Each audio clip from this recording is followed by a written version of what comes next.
tong sinabi ni BBM. Ito po, ayon po kay BBM, no? Dapat daw may oras na para magbayanihan, hindi magnakawan, no? Alam po ninyo, eto na naman po si BBM na parang vlogger. Actually sa vlog niya to sinabi, may vlog na naman si BBM. At siya po ay umaasta na naman pong vlogger. Nakakalimutan lang yata ni BBM na hindi lang po siya vlogger. Totoo po na siya po ay kauna-unahan yatang presidente na naging vlogger. Pero sa totoo lang po, para po siyang vlogger lang eh. Kasi eto po mga sinasabi niya, pwede lang po to sabihin naming mga vlogger. Yan po trabaho namin, bumatikos, kasi wala po kaming ibang power, di ba? We have no power, wala po kaming administrative power, wala po kaming power para po patinuin ang pamahalaan, kung di bumatikos lang. Vlogger lang kami. Pero tignan niyo po, oras na para magbayanihan, hindi magnakawan. Maganda po yan sabihin ng isang vlogger, di ba? Huwag naman na kayo magnakaw. Pero pag ang presidente po natin nagsasabi niyan, no? Na parang nakikiusap pa siya na magbayanihan tayo, huwag tayong magnakawan. Nakakatakot po kasi nakikiusap lang po yung presidente. Bakit hindi nyo po ipakulong yung mga magnanakaw? Kaya nga sabi ko, parang part 2 lang to ng mahiya naman kayo eh. 'Di ba? Binago niya lang yung tono eh. Naka-address din to sa mga magnanakaw sa gobyerno. Binago niya lang yung tono na instead na sabing mahiya naman kayo, ang sinabi niya naman, oras na para magbayanihan o hindi magnakawan. Grabe no? Una, inaamin po ng ating mahal na Pangulo na malawak ang nakawan. 'Di ba? Malawak ang nakawan kasi sinasabi mo na panahon na magbayanihan na lang tayo, wag na tayo magnakawan. Ikalawa, inaamin ni Pangulong Marcos na inutil talaga yung gobyerno niya laban sa mga magnanakaw. Kasi sa totoo lang po, wala po ako nakitang presidente na sukat makiusap sa mga magnanakaw na huwag naman na kayo magnakaw, magbayanihan na lang tayo, magtulungan na lang tayo. Huwag na tayo magnakaw. Hindi po ba? Ang pangit ni Llamas. Ang pangit ni Llamas. Utang ina eh.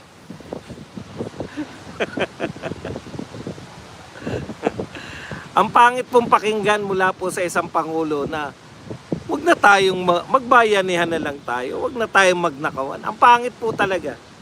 Okay, ito ang mensaheng lumutang sa panawagan ni Pangulong Marcos matapos niyang kondinahin ang sunod-sunod na insidente ng fuel theft at hoarding sa gitna ng tumitinding energy crisis sa bansa. So this time, ang sinisisi niya pong mga magnanakaw, ito pong mga fuel theft, mga magnanakaw ng langis, at mga hoarders, no?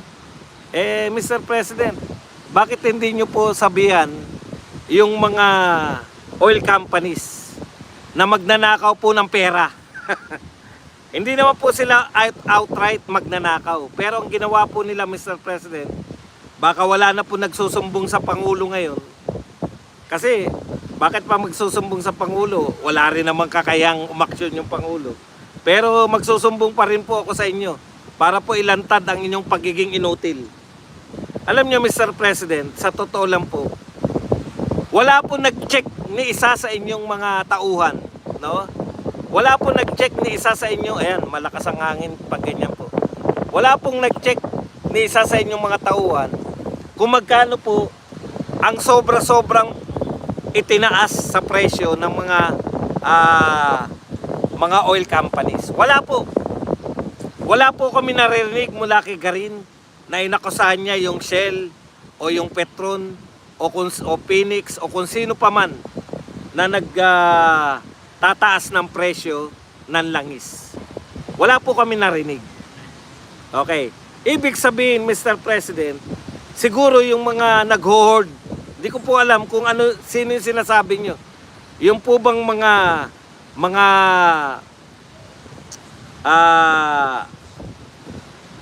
bumili ng gasolina nung mura pa kasi alam nila magmamahal. Sa tingin nyo, magnanakaw na po sila. Putang ina.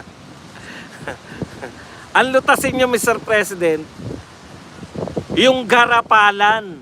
Tayo po, ayon kay Garin mismo, ang pinakamataas na nagdagdag ng presyo ng langis sa buong mundo. Mr. President, ano po ang aksyon ninyo laban sa mga mapagsamantalang oil companies? Yun po ang gusto naming marinig sa inyo. Magkaroon po kayo ng aksyon. Hindi po aksyon yung deklarasyon. Dineclare nyo lang National Energy Emergency. Dineclare nyo lang pero wala po kayong aksyon. Hindi nyo po pinababa yung presyo. Yan pong aabangan namin pagbaba ng presyo. Nauna na po yung buong mundo sa atin. Tayo po ang may pinakamataas na tinaas na presyo. Pagdating po sa pagbaba ng presyo, huli pa rin tayo. Ang buong mundo, Mr. President, nagbaba na ng presyo. Ang Pilipinas, ina-announce nyo pa lang na magbababa sa mga susunod na araw. So, ibig sabihin, nakalipas na naman yung mga ilang araw, kada lilipas po ang isang araw na mataas po ang presyo ng langis. No? Yan po yung mga magnanakaw na legal. Kasi hindi mo naman masasabing magnanakaw eh. Sinasamantala po nila. Yan po ang tawag dyan, mga mapagsamantala. Tapos na tayo rin, Mr. President. Tukuyin mo na po. Tukuyin na namin. Tukuyin mo na. Na meron nagsasamantala sa presyo ng langis. Ang question, magkano? Ang question po namin, ano naman po ang gagawin ninyo bilang presidente namin? Di ba? Ano po ang aksyon ninyo bilang presidente ng Pilipinas? Alam pala ninyo na may nagsasamantala. Ayan, oh, ang linaw. Oh. Kinukundina ni Pangulong Marcos ang sunod-sunod na insidente ng fuel theft at hoarding sa gitna ng tumitinding crisis sa bansa. Huwag nyo lang pong kundinahin, Mr. President. Kami pong mga vlogger, trabaho po namin yan. Magkundina, bumatikos. Kasi yan lang ang kaya namin eh. Wala naman kaming power eh. Pero kayo po, nasa inyo po ang lahat ng power. Hawak nyo ang bit. Putay, ba yata hawak? Baka ang hawak, baka kahit saang log wala kayo eh. Hawak nyo ang bit. Sana samahan nyo ng log. Sana meron kayong bit at log para harapin po yung mga problema ng Pilipinas. Tuloy natin sa kanyang vlog. Vlogger lang kasi. Hindi po maging masamang vlogger ang Pangulo. Ako honestly, hindi ko po minamasama na maging vlogger yung Pangulo. No? Ako po, kaya lang po, wag naman pong vlogger lang. Dapat po, may action pa rin po kayo bilang president. Hindi naman po namin kayo binoto bilang vlogger eh. Hindi naman po nai-elect yung vlogger eh. Binoto po namin kayo para maging presidente po ng Pilipinas. So sana po, yung karampatan po na kapangyarihan binigay sa inyo ng tao, sana sulitin nyo naman po sa paglilingkod. Okay. Sa kanyang vlog na bayanihan, iginit ng Pangulo na hindi daw mananaig ang pansariling interes sa panahon ng krisis. Ito ang panahon para ipakita sa buhay ang inyong pagka-Pilipino. Mr. President, no? Sana kayo din. Sana po, ito na po ang time at panahon para ipakita nyo po yung inyong pagmamahal sa bayan. Kung meron. Kasi po, marami po naghinala ngayon ang pagmamahal nyo sa maleta lang. Wala po sa bayan ng Pilipinas. Wala po sa mga Pilipino. No? Wag naman po sa maleta lang. No? Kasi kawawa po ang Pilipinas. Kayo po ang pinakamakapangyarihan. Binigyan po kayo ng kapangyarihan. Okay. Sa halip na samantalin ang sitwasyon, hinikayat ni Marcos Jr. ang publiko na pairali ng malasakit at pagtutulungan. Sa panahon ng kagipitan, dapat mangibabaw ang ating pakikipagkapwa-tao. Ito ang kabayanihan na maaari nating ipakita ngayon. Alam niyo, Mr. President, ipakita niyo po yung sinasabi niyo, pakikipagkapwa-tao. Mag-request lang po kayo na palayain na ICC si Digong. Utusan nyo po yung mga congressman ninyo dyan sa House of Representatives na tigilan na si BP Sara. Maniniwala po kami na kayo po'y mayroong malasakit. Pero hanggat tuloy po ang pagtira ng mga tauhan mo, hanggat ang Duterte ay ginigipit ninyo, hanggat hindi po kayo, wala po nakikita na yung sinasabi ninyo, wala po yan. Magkano raw? 1.5 billion ang kita, araw-araw kita nyo. Nakakalungkot at nakakagalit din ng iba sa atin, mga nakikitang insidente kamakailan.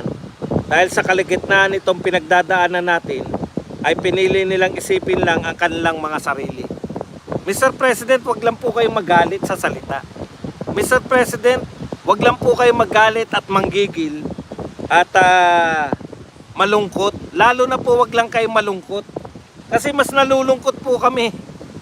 Mas nakakalungkot po na ang kaya lang po ng presidente namin ay malungkot at magalit. Ipaubayan nyo na po yan sa mga vlogger, yung yung nalulungkot kayo at nagagalit sa sitwasyon na nagaganap sa Pilipinas. Ipaubayan nyo na sa vlogger yung mga kalungkutan at galit. Kayo po bilang presidente ng Pilipinas, dapat po aksyon. May kapangyarihan po kayo eh. Alam nyo pala na maraming magnanakaw. Eh baka panahon na po para tumingin naman kayo sa salamin, Mr. President. Baka makita nyo po yung refleksyon.